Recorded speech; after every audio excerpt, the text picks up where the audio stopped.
Time's up, John. I always try to make it my clandestine mission to shut off the Casio timer I've set for 60 minutes before that 80s-style alarm rings. I don't want the patient to hear an alarm signaling the end of their session. They know they're paying for my service, sure, but there's no need to have such an abrupt auditory end to it. He scoots up on the couch, using his elbows to move to a sitting position. John wipes his eyes and blows his nose with the same tissue he's been using the entire session. As with most sessions, he seems relieved, in a good way, and he thanks me.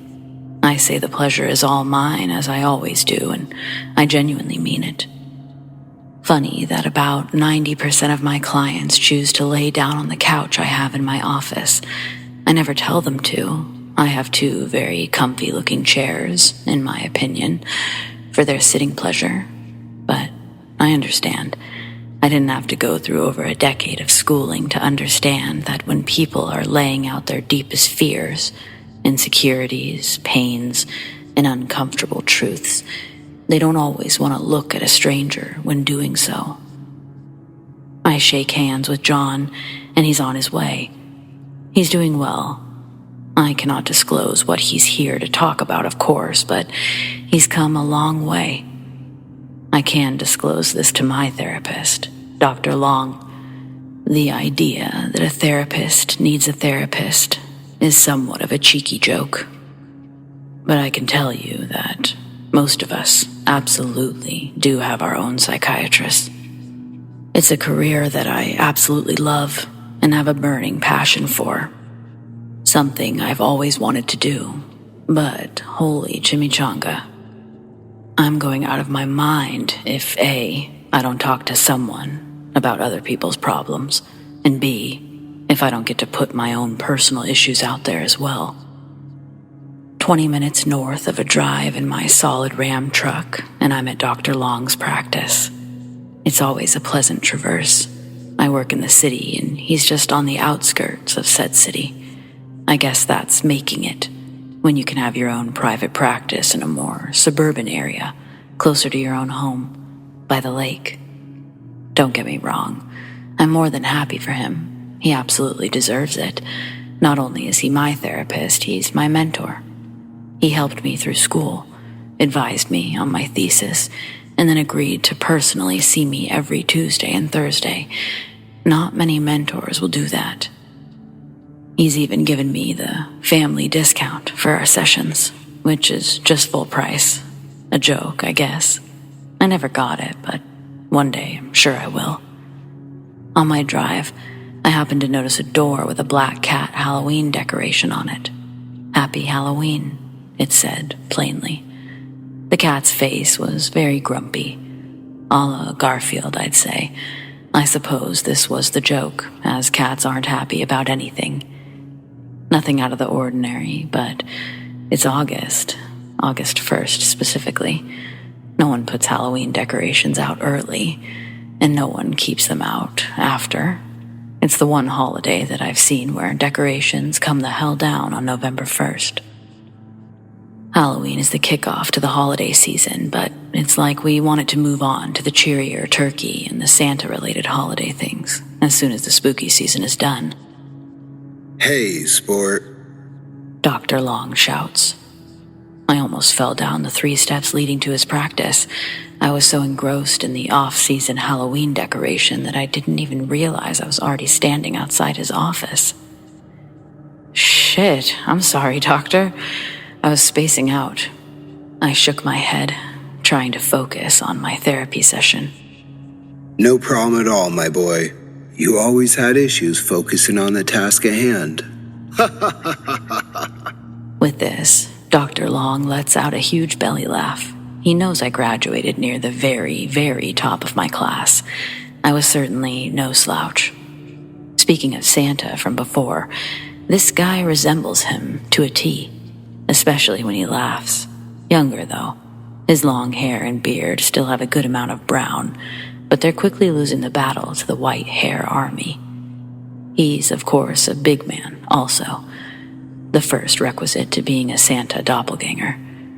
It still makes me chuckle that it's more accepted to be overweight as a doctor if you're in the field of psychology versus if you're a physician, general practice, or even a surgeon. I know that even I take pause when I've been treated for a minor injury or received a physical and I see a fat doctor walk in.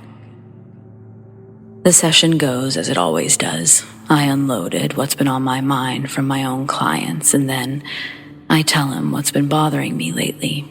Usually, it's working through parental issues, standard stuff. It went well. I never get too emotional, just want to shed the bit of weight of what I've heard from my current sessions. I don't know if other therapists have this issue, but sometimes I just have to tell someone the crazy things I've heard, and I can't ethically do that to anyone else in the world. Unlike my alarm clock method, Dr. Long has the hour session down to a science. I can tell when the time is just about up when he takes his glasses off. Unlike the majority of my own clients, I don't need to lay down on the Freud couch. Sitting on the brown leather chair, more comfortable than it looks, I start to rise to my feet. You, want to talk about the pumpkin thing, Terry? I stop myself from cracking an awkward smile. No, not this time, Doctor. He smiles politely. I told you, Terry. We've been colleagues now for a couple years. You can call me Kyle. I smile back and nod, shaking his hand. Next time, Dr. Long. My real name is Tortoise Macklemore. Odd, I know. My parents were hippies, short answer. Still are, I suppose. They follow that Hindu thinking that the world is on a turtle or tortoise's back. I hated that name as a child. I couldn't shorten it to Tort. That just sounded even dumber. The closest thing I could get was Terry. Even as a 10-year-old, I tried to make that stick, and it did. My parents won't call me that, but everyone else does. Maybe one of the reasons I went into the medical profession, actually. I wanted to be as far away from their wacky hippie ideals as possible. I flipped my desktop calendar to October 30th, less than 20 hours until my least favorite holiday. The whole month of October has held some stress for me. People go nuts during the 10th month of the year. They dress up like ghosts and evil people. They put pumpkins on their stoops and lawns. They cut into the oversized fruit with glee, carving wicked faces of all kinds, illuminating that face with fire. I guess I associate those damned fruits with some of the worst times of my life. When I was finishing up my undergrad in Central Michigan University, fire up chips, I was robbed and beaten pretty badly outside my dorm room. Just a few years later, as I was finishing my doctorate at Penn State, I was suspended from my internship doing research at the Children's Hospital. The official allegation was that some nurses felt uncomfortable around me. To this day, I'm not sure what that means. I profess my innocence to this day, and I never did anything of ill will towards anyone. No one is missing, if that's what you're asking. To take it all back to childhood, I got lost inside one of those mirror mazes when I was about 11. It was at the county fair, during Halloween, of course. It seems silly now, but I was really panicking. I couldn't find my way out of that demon maze. All I could see was myself, over and over and over again. The lights kept dimming. My parents, I don't know where they went. Probably getting loaded with their dumb hippie friends. I somehow found my way out, hyperventilating and puking my 11-year-old guts out. I think I've determined this is the moment I want to explore how fear and emotion affects us. Being a psychiatrist was the perfect career goal. Even with my history for awful Octobers, I still don't know why the pumpkin makes me feel so terrible. Even with a doctorate in psychology, and I still don't have a definite answer. I was never touched inappropriately by a pumpkin as a child, as far as I know. Fascinating, too, is the term jack-o'-lantern. There are no other names that fruits go by. An apple is an apple, unless candied, I guess. A watermelon. But when a pumpkin is given a carved-out smile, we call it a jack-o'-lantern. There's a couple of different schools of thought as the origin of this. One is that early Americana revolutionaries carried pumpkins with candles inside, making it a cheaper alternative to actual lanterns. The other is that some guy called Jack was taken pity on by the devil.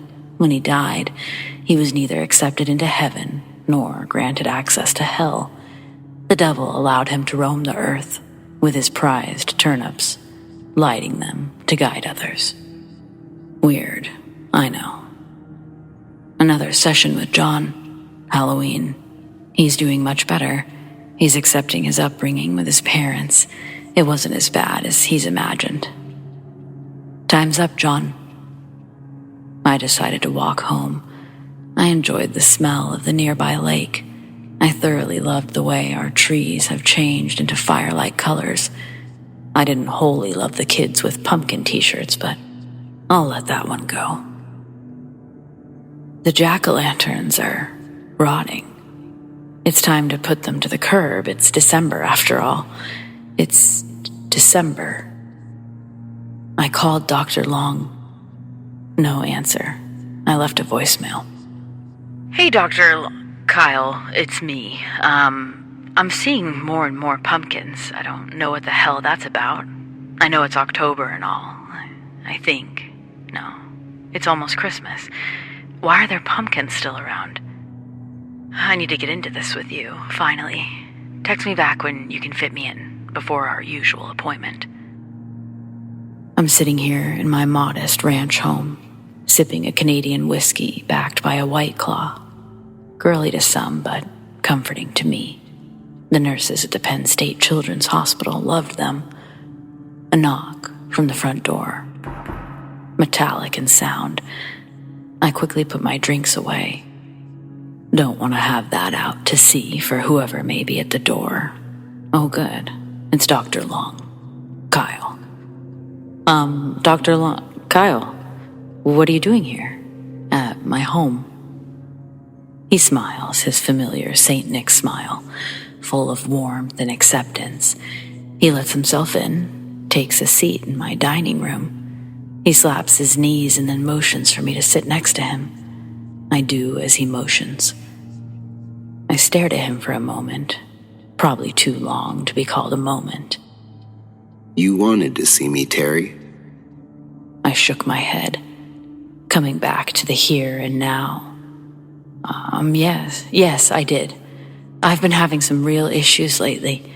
I don't know why this has gotten worse. What's gotten worse? He slowly spoke. I gave him a look that said, you know what's gotten worse. The pumpkins, Doc. They're all over. Usually after Halloween, they're gone. I don't know what happened. Yesterday was Halloween, and today is almost Christmas Eve. He pondered. He crossed his legs, his corduroy pants causing friction that I hoped wouldn't start a fire in my home. Who wears corduroy anymore? Well, Dr. Long pondered, stroking his brownish goatee. I think you can't comprehend what you've done to evict these pumpkin demons quite yet. You have to tell me what happened, Terry. I squinted my eyes. What do you mean? What I've done? You know me better than anyone. Not even my stoner parents know me as well as you do. He laughed, not a scoff or an impolite laugh, a laugh that was comforting. He played like he was on my side. Terry, tortoise. He took a deep breath. That's the only thing you haven't made up. I get why you would hate that name. My blood started to feel like it was slowly freezing. I couldn't understand why. He continued.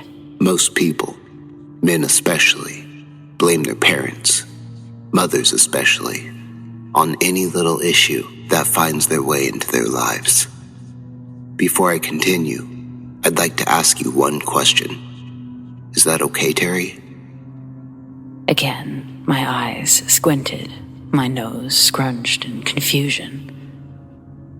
"Of course it's okay," I stated. "Okay, good." Dr. Long uncrossed his legs and took the teacher's stance, leaning forward, elbows inside of his thighs, hands clasped underneath his chin. Crazy blue eyes staring at me. "What happened to those nurses at Penn, Terry?"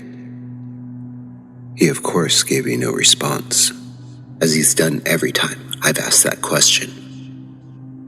I've been assigned to interview Mr. McLemore since his incarceration and subsequent transfer to the Forensic Center. I had no issue traveling the extra 100 miles every week to see him when he got moved.